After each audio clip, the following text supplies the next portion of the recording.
আসসালামু আলাইকুম। এটা হচ্ছে আমার বাইকনুর জাতের একটা আঙ্গুর। গাছটা দেখেন, মাশাল্লাহ কি সুন্দর গ্রোথ নিয়েছে। আমি কিছুদিন আগে এই গাছটা কাটিং করে দিয়েছিলাম। আমি ঠিক কাটিং করছিলাম গাছটার, এই যে এই জায়গাটাতে আপনারা দেখলে বুঝতে পারবেন যে এর নিচের দিকে একরকম হয়ে আছে।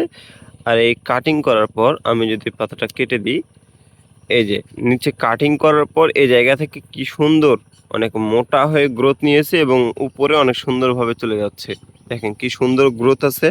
তো এই গাছটা নিয়ে ছোট কিছু কথা আছে, সেটা হচ্ছে এই যে গাছের গোড়া থেকে এরকম অনাকাঙ্ক্ষিত অনেক শাখা বেরোবে। তো আপনারা এই শাখাগুলো এভাবে কেটে দিবেন।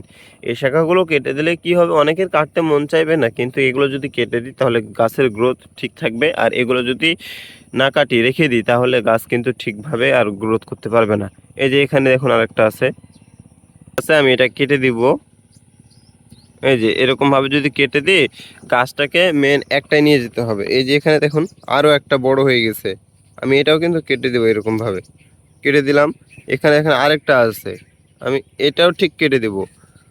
এখানে আরো একটা আছে, এই এটাও কেটে দিতে হবে। এখান থেকে দেখেন এই যে যে জোড়াটা আছে, এখানে কিন্তু দুইটা যাচ্ছে। ভালোভাবে লক্ষ্য করলে দেখতে পারবেন এখানে কিন্তু দেখেন দুইটা শাখা বের হয়ে গেছে। আমি যে কোনো একটা রাখবো আর একটা রাখবো না। এখানে যেটা বড় আছে শক্তিশালী আছে সেটা রাখবো, আর যেটা দুর্বল আছে সেটা কেটে দেবো। আমি দেখতে পাচ্ছি যে এখানে যে এটা হচ্ছে শক্তিশালী আর এটা হচ্ছে দুর্বল। তো আমি দুর্বলটা কেটে দিই। সরি,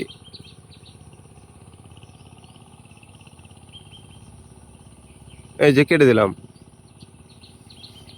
এই যে দুর্বলটা কেটে দিলাম। আর এই যে গাছের যে শাখাগুলো আছে, এই যে আহ, কি বলে গাছকে পেঁচাই রাখে, ওগুলো কেটে দিতে হবে। এগুলো কেটে দিলে হবে কি, গাছ আর গাছের যে শক্তিটা গ্রোথটা এগুলো আর অন্য কেউ নিতে পারবে না। তো গাছটা এখন অনেক সুন্দর গ্রোথ নিবে। এই দেখেন কি সুন্দর গ্রোথ নিচ্ছে, 100 মাশাল্লাহ, চোখ জুড়িয়ে যাওয়ার মতো। আর আরেকটা ছোট ভুল করবেন না, গাছের জন্য যে শক্তিগুলো ব্যবহার করা হয় বিশেষ করে এনপিকেএস, আমি সেটার একটু ভুল প্রয়োগের জন্য আমার গাছের এই যে দেখুন পাতাগুলো প্রায় সাইড করে মারা যাচ্ছিল। যাই হোক, আমি সেটা ঠিক করে ফেলছি। আমার একটু মাত্রায় কম বেশি হয়েছিল, মাত্রায় কম বেশি হওয়ার জন্য দেখেন এই যে দেখেন পাতাগুলো মরে যাচ্ছে। এই যে মানে এই পর্যন্ত যখন আসছিল তখন আমি ওই বিষটা দিছিলাম, যার কারণে এই সমস্যা। আর প্রতিনিয়ত গাছ আপনাদের পর্যবেক্ষণ করতে হবে, গাছের কোথায় কি হচ্ছে না হচ্ছে সমস্ত কিছু। এই যে এই পাশে আরও একটা গাছ আছে, এটা হচ্ছে আমার জয় সিডলেস। ঠিক এটা আমি এরকমভাবে কাটিং করে দিছিলাম। এই যে দেখেন, এই যে এখানে কাটিং করছিলাম, কাটিং করার পর আবার দেখেন কি সুন্দর গ্রোথ নিয়েছে মাশাআল্লাহ। আর এদিকে আছে মালবেরি আছে, কাজু বাদাম আছে, আর একটা মালবেরি আছে।